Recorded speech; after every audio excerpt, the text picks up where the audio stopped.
got lots of sphagnum growing in the wet areas. Lots of wet sphagnum in here, again protecting the peat underneath. I'm at our bare peat control site on Kinder, where we've deliberately done no restoration work at all, so we can see what happens if we don't restore these degraded landscapes. And today there's lots of evidence of erosion of different kinds up here, so I thought I'd just walk us through it. So this is an example of a drip edge. You can see that the vegetation is hanging on here.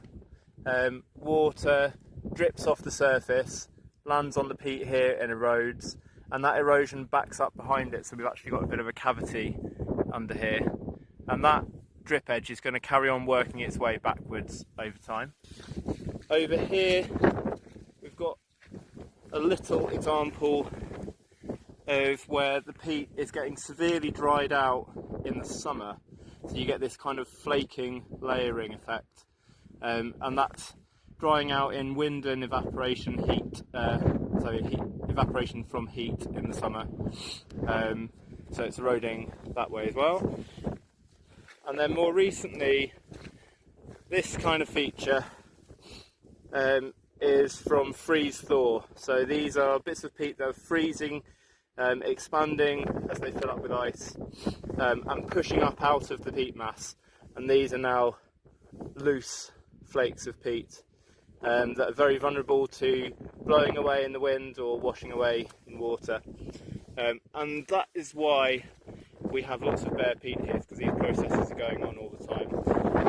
Features like this, where we're almost through on that mini peat hag, so that's gonna break through at some point, and all of that will wash away.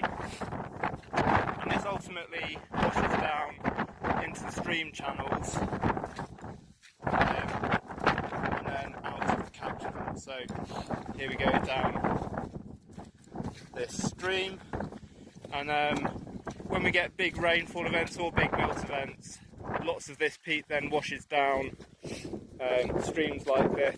Lots of this is redeposited bare peat. So this is eroded off the peat surface and is redeposited here.